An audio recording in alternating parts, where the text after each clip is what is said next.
Hello, everyone. I'm Brenton Mock, staff writer for Bloomberg News. And just want to thank everyone at the conference for having us here. And I'm delighted and honored to be able to speak to my old friend Derrick, who hopefully has had some relief, some reprieve, some level of stress reduction, despite all the turbulence that we've gone through, even since that movie has concluded.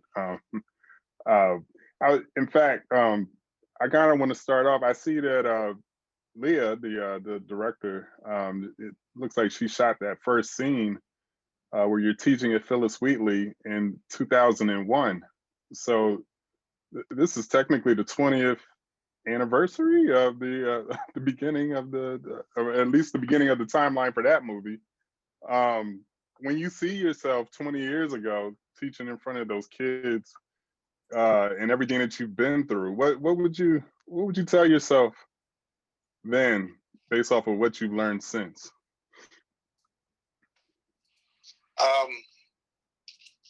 One thing that I've noticed and mentioned just today to Caroline is how moved I am today when I see the participants in the Taking Nature Black conference, and particularly those who are younger than me, and so many of them are.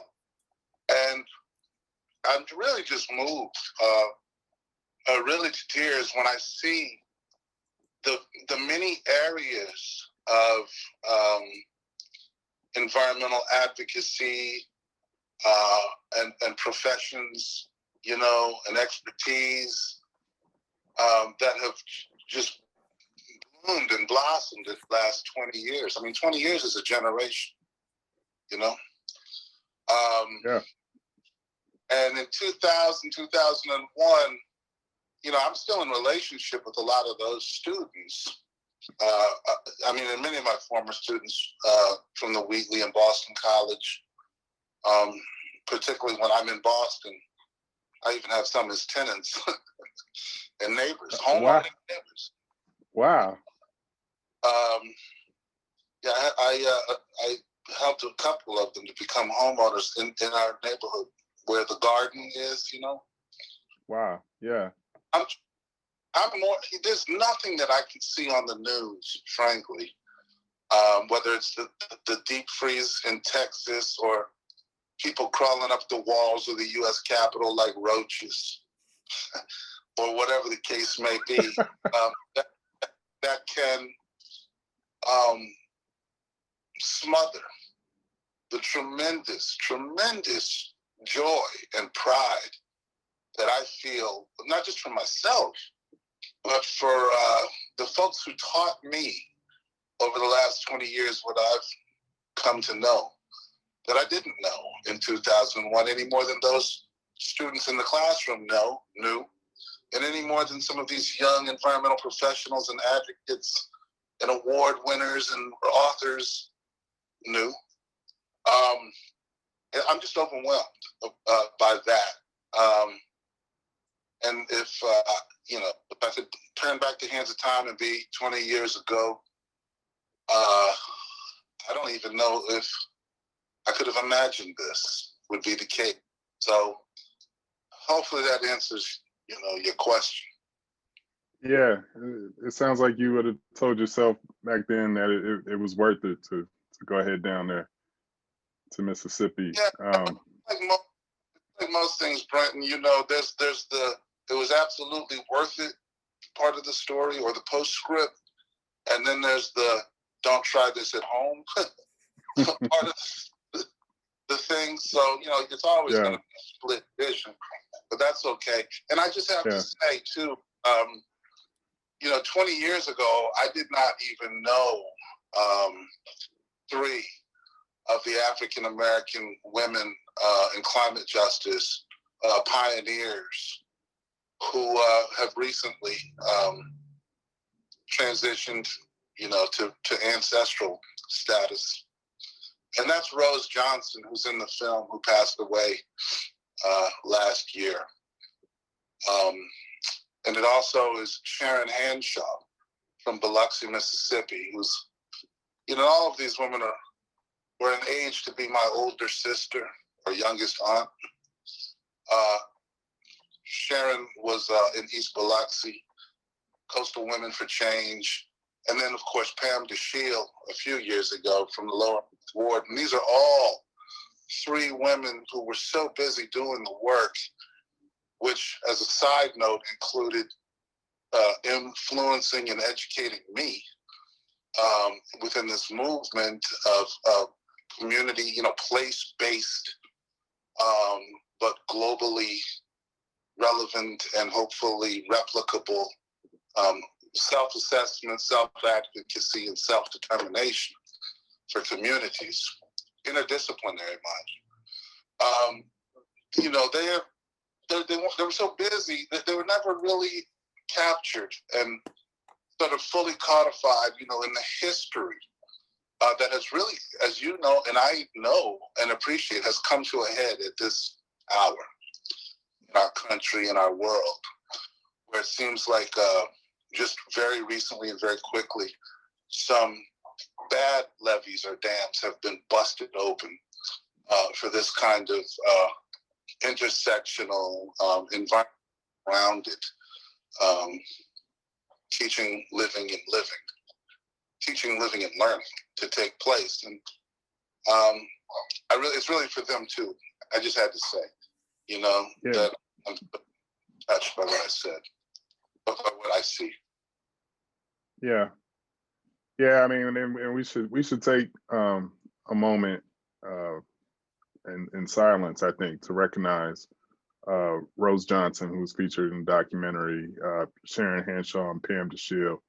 I mean, these were pioneering environmental justice women before the term got sexy, before the term environmental justice became national and mainstream and used by, people at the grass tops. I mean, these are literally soldiers in the field who, like a lot of Black women in the civil rights South, who carried the movement, didn't get the top spotlight in the marquee. So we want to really just honor those women and all of the women who continue to work down there. Monique Hardin, who was featured in there, Dr. Beverly Wright, of course. I think a lot of people, since this ended with the BP oil spill, which Jesus, that was 10 years ago.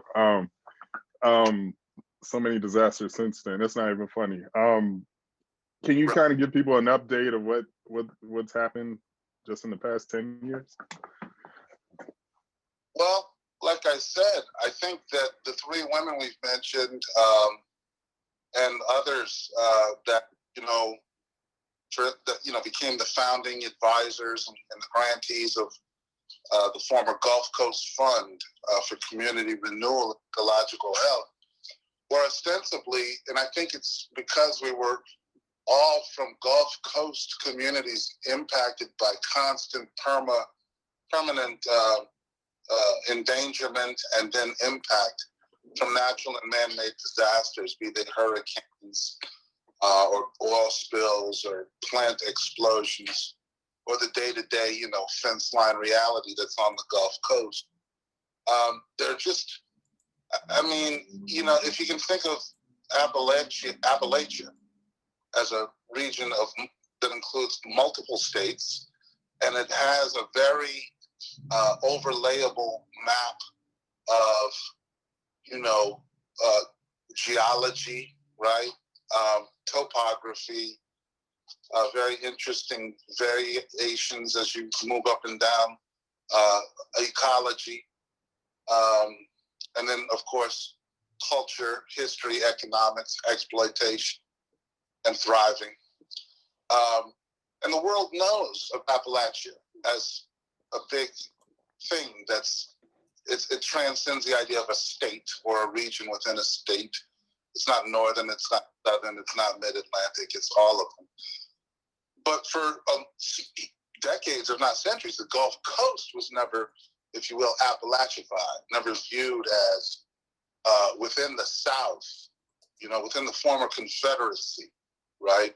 This coastal reality, this historical reality that's very, very both on a causal and a receiving end, really ground zero of climate change in the United States in a broad, you know, geographic way. Very urban, rural, Black, white, Vietnamese, Cajun, Native American, and bifurcated, right, by the state lines and the federal and state jurisdictions, which the hurricanes don't honor and the oil spills don't honor.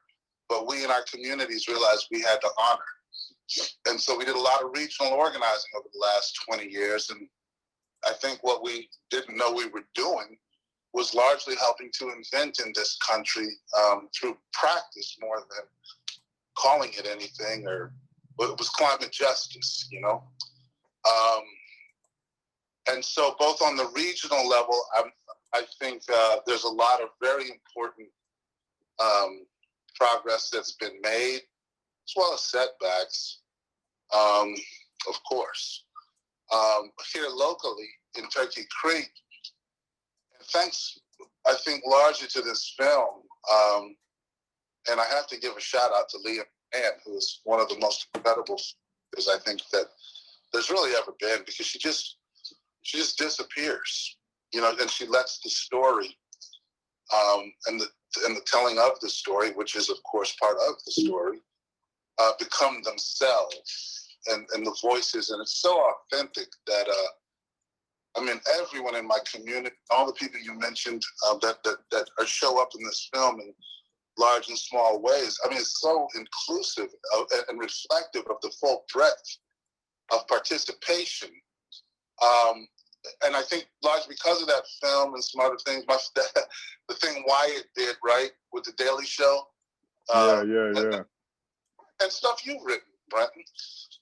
You know, Turkey Creek has become a very Googleable place. It's a place where local leaders can no longer neglect, ignore, or just egregiously, you know, assault the way that they have for decades and decades, because somebody's going to hear about it. That was the idea behind Bridge Gulf too, right? Which was to create this web presence for our sister communities. You know, I can name off the top of my tongue 150 kindred sister communities in the Gulf region who are some iteration or another of the Turkey Creek story. But here in Turkey Creek, things I think are going fairly well. I mean, we certainly still have, I mean, Butch Ward is still finding every kind of way to fill in his stuff.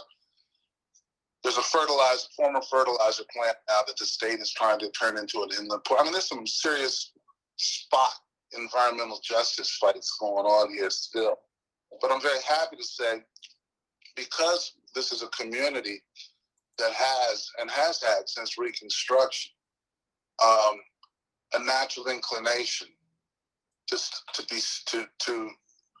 for self-determination. You know, not really wait to see so much what FEMA or City Hall or Butch Ward is or is not going to do. And so we have, this has really got to be done in more places. We've done our own plan, and that planning has translated into, in some instances, funding for things like, you know, we had done a watershed plan, and we never imagined or dreamed that it would ever be funded or happen. We just knew it was on a long, long list of what was needed. And as it would turn out, the BP oil spill resulted in a whole bunch of Clean Water Act fine money, not enough for the damage done, but enough to create a fund for coastal restoration, from which $8 million has come to restore our part of Turkey Creek. So that NIFWIF funding and creek restoration has been good news. In a month or so, and I think there's a link somewhere on the my information in this conference. In about a month or so, my cousin, Rip Daniels, who we went down the creek with the snakes and Leah, he's also a general contractor, and he will be completing a $500,000 National Park Service funded restoration of a building that I bought for $10,000 in 2001 just to avoid its demolition, and which the city has ordered to be demolished 2 or 3 times. But ironically, you talk about unlikely allies. Senator Thad Cochran championed the idea of, was there a building in Turkey Creek that might be eligible for a National Park Service grant for civil rights significant site restoration.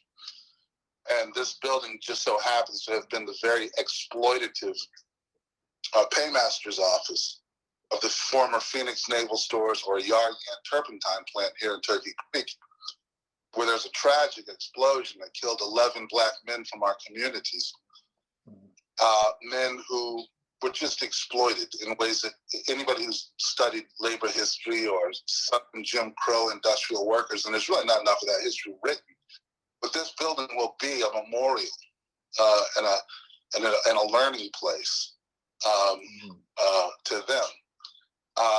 So that's good news. The building wasn't demolished. It's beautiful. I was just there yesterday. And then thirdly, within the next 2 or 3 weeks, I'm really excited about the fact that I'm going to close on the purchase of the historic, segregated, colored Turkey Creek historic school grounds, which still includes 2 of its 3 historic structures. And I would like to have them repurposed. And they're right on the creek, too, as, again, a gathering place for community members and folks from the Gulf region, folks from elsewhere who might be attracted to come and learn, particularly, the intersections, right, that occur here between cultural resource resurrection and ecological resource resurrection. Frankly, the role of faith in a lot of all of that, and so forth. And community self-determination, Yeah. First. What was that? We always say one of the cliches that we've developed here at Turkey Creek is that it's not our first reconstruction. We got about 2 or 3 minutes left. I'm just gonna drop 2 questions in one, because one's coming from the audience. I think someone wants to know about like what happened. Where does the graveyard stand today? And second of all, this is coming from me. Hopefully we close out on this. It seems very clear from the narrative in that movie that the development that the city of Gulfport and the other people did before Katrina led to a worsening of Katrina impacts, particularly for Turkey Creek, if not the whole Gulf Coast. But what is the debt you would say the city and the state owes to Turkey Creek based off of their development making those impacts worse? But you can take that graveyard question first. Okay, the graveyard is still pretty much in the situation it was. That is the ultimate prize or goal of all of this. I would like to see that cemetery. I'd like to see those 2 buildings come down that are over Miss Eva's child's grave and others. And I would like to see that site, which I believe is also, not that they're any more important than everyone else, but I think there are at least 2 African-American veterans of the U.S. Civil War, including Sam Evans and Thomas Sims from the U.S. colored troops that were mustered in after the Emancipation Proclamation and who fought and won their own freedom in that cemetery. And I would like for that cemetery to be ostensibly the Turkey Creek National Cemetery. And I think that the success that we will soon have accomplished with the National Park Service, which is, of course, a subsidiary of the Department of the Interior, which frankly was the first owner, if you will, or steward of these wetlands and streams, including Turkey Creek here, before the passage of the Swamp Acts in the late 1840s that made this part of Mississippi instead of public trust titles of the people of the United States. I would like for, some federal and other support and help to do that. As far as the debt that is owed, I think it's really simple, and it's deliverable. It's deliverable now, and that is deep and permanent self-determination. We didn't make any of these messes, and frankly, we are not the only quote-unquote victims of ridiculous planning and development practices here on the Gulf Coast or in Gulfport or in our area.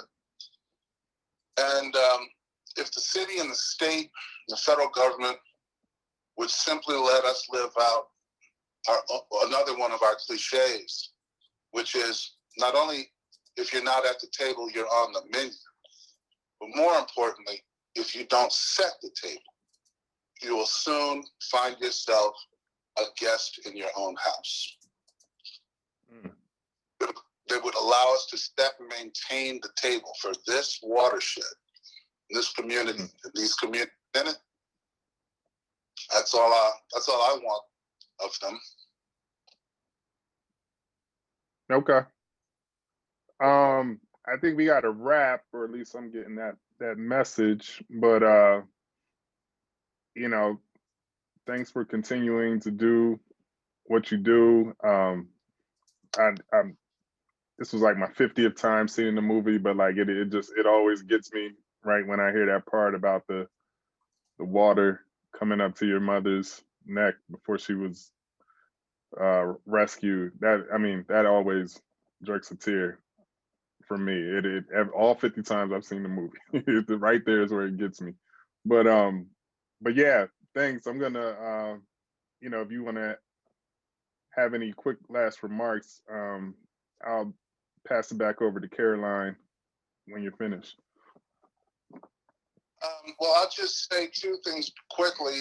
Again, thank you everyone who's in attendance here, who is one of those folks doing the kinds of work that I mentioned, and really being a living answer to so many prayers.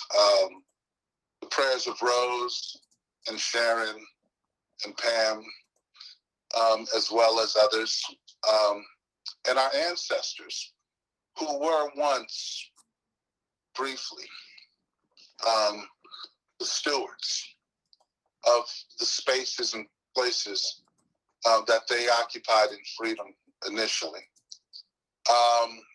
And then, of course, those before them. Your work is so important, not only the work itself, but the growth of this sphere of our population, of our species, right? It's very, very important.